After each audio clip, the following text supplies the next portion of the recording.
KNP کے قائدین اور بالخصوص گلگت سے آئے ہوئے مادر وطن جموں کشمیر کے منقسم ایسا گلگت سے آئے ہوئے بابا جان سمیت میں پنڈال میں بیٹھے ہوئے تمام خواتین و حضرات کو سرخ سلام پیش کرتے ہوئے اپنی بات کا آغاز کروں گا کہ جس داعش سے کوئی مقتل کو گیا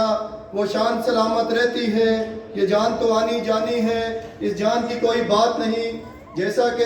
آپ سب خواتین و حضرات کو معلوم ہے کہ آج میر افضال سلیریہ کی دوسری برسی جو ہے وہ منقسم ریاست کے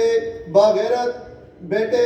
عقیدت و احترام اور تجدید عہد کے طور پہ منا رہے ہیں۔ آج اگر ہم جس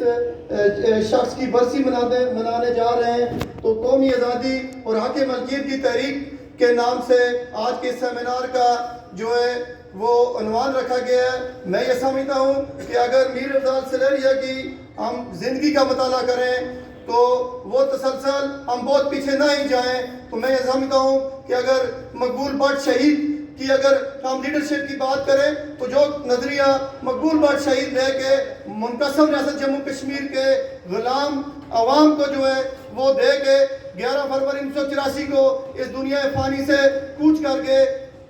میر افضال سلیریہ اس نظریے کو لے کے، اس آزادی کو لے کے، اس خوشحال معاشرے کے قیام کی جدوجہد کو لے کے وہ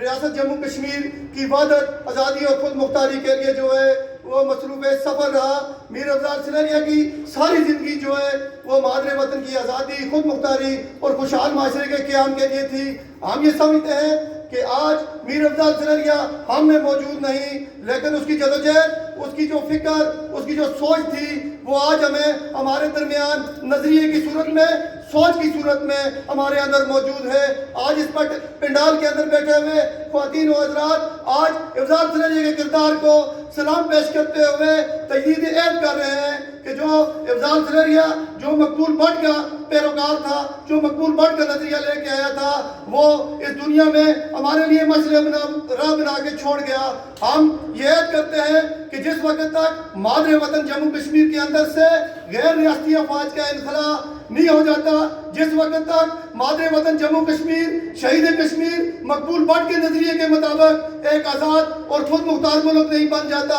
اس وقت تک میر افضال سلیریہ کے نظریے اور سوچ کو جو ہے پہ چلتے ہوئے ہم اپنی جدوجہد جاری رکھیں گے۔ میر افضال سلیریہ کے اگر ہم کردار کی بات کریں تو یہاں پہ راجہ حامد صاحب بیٹھے ہوئے دریا بچاؤ کے حوالے سے، تو میں یہ سمجھتا ہوں کہ وہ